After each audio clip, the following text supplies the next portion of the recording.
నమస్తే అండి. ఇంకొక వ్యూవర్ అడుగుతున్న క్వశ్చన్ ఏంటంటే ఇది కామన్ క్వశ్చన్ అండి. ఇది చెప్పిన తర్వాత కింద కామెంట్ బాక్స్లో మాది సేమ్ ఇదే పరిస్థితి అండి అని చెప్తారు. ఎందుకంటే ఇప్పుడు సొసైటీ ట్రెండ్ ఇదే క్వశ్చన్ మీద నడుస్తుంది. అతనికి ఒక బాబు ఒక పాప అంట. పెళ్ళైన తర్వాత తనకు వచ్చి తన భార్య ఇంకొకరితో ఇల్లీగల్ కాంటాక్ట్లో ఉంది. కాల్ రికార్డ్స్ ఉన్నాయి, ఎవిడెన్స్ ఉంది, పెట్టిన మెసేజెస్ ఉన్నాయి. అంటే కాల్ రికార్డ్స్ అన్నీ కాపీ చేసినాడంట. మాకు పెళ్ళి 2006లో అయింది, కానీ అప్పటి నుంచి ఆ అమ్మాయి ఏ రోజు సరిగ్గా నాతో ఉండలేదు. అమ్మాయి తప్పుడు ప్రవర్తనకి సంబంధించిన కాల్ రికార్డ్స్ నా వద్ద 8 గంటల దాకా రికార్డింగ్ ఉన్నాయి.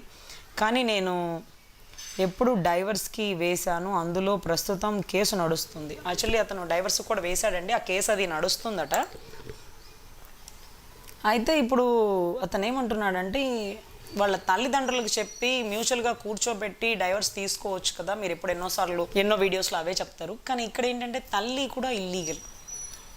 సో ఆ తల్లి తండ్రికి మధ్య సరైన మ్యూచువల్ అండర్స్టాండింగ్ లేదు. సో ఇప్పుడు ఇతను పోయి తల్లికి చెప్తే ఆ తల్లి అర్థం చేసుకున్న పరిస్థితి కాక, నా కూతురు ఇలాగే ఉంటుంది, నువ్వు నోరు మూసుకొని ఉండాలి, ఏదైనా ఉంటే నీ మీద ఆ సెక్షన్లు పెడతాం, డీవీసీ వేసేస్తాం, మెయింటెనెన్స్ వేస్తామని ఆ తల్లి అల్లుడిని బెదిరించేస్తుంది. అంటే అత్తగారు అల్లుడిని బెదిరించేస్తుంది. సో ఈ రకమైన ప్యాటర్న్ ఆఫ్ వ్యూలో అతను వాళ్ళని ఎలా ఎదుర్కోవాలో అర్థం కావట్లే. పోనీ గట్టిగా ఎదుర్కొందాము, నిలబడదాము, వాళ్ళు ఏ సెక్షన్లు వేసినా అంటే వాళ్ళ ఇంట్లో ఒక 65 సంవత్సరాలటువంటి తల్లి ఉన్నది. ఇప్పుడు వాళ్ళు 498 వేస్తే ఆవిడ కూడా రావాలి కదా స్టేషన్ చుట్టూ, కోర్టు చుట్టూ.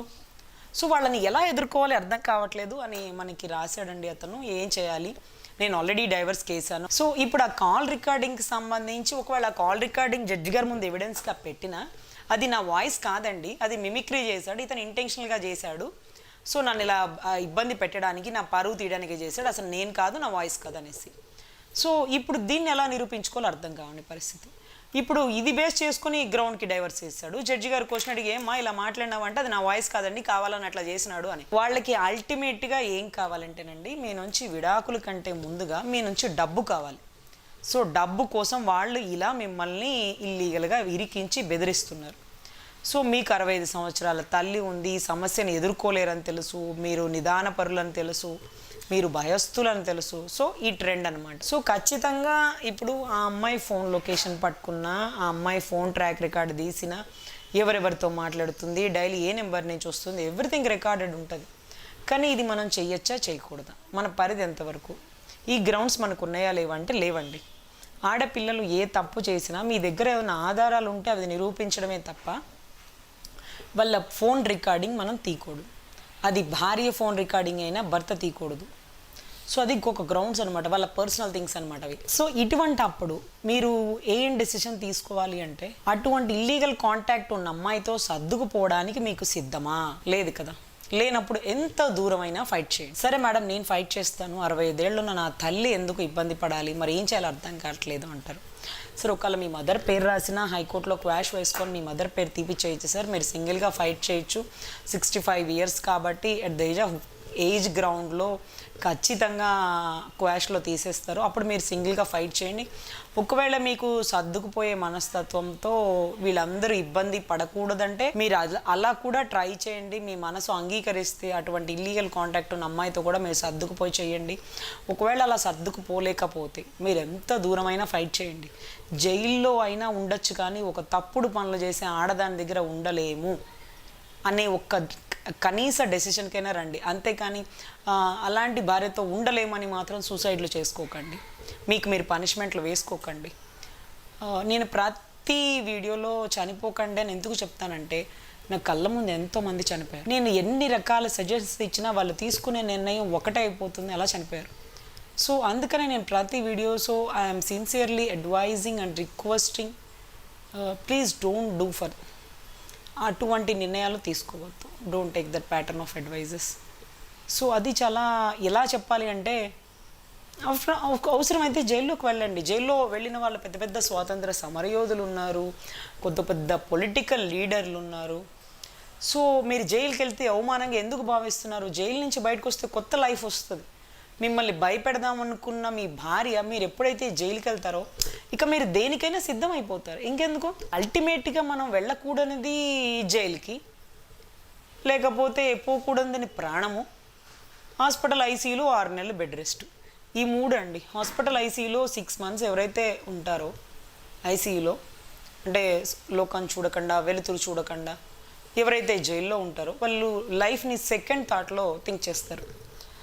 సో ఖచ్చితంగా మీరు దీని గురించి ఆలోచించకండి, మీరు చావాలన్న డెసిషన్ తీసుకోకండి.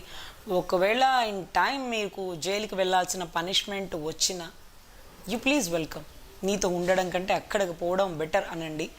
అది ఒక ఆ మెసేజ్ వాళ్ళ జీవితంలో చచ్చిపోవచ్చండి. నీ దగ్గర ఉండడం కంటే జైల్లో ఉండడం బెటర్ అని వెళ్ళిపోతుంటే ఇంకా మీకు చాలా ధైర్యం వస్తుంది. మీరు వన్స్ లోపలికి వెళ్ళి చూడండి, మీకు 100% ధైర్యం వస్తుంది, ఐఎమ్ షూర్.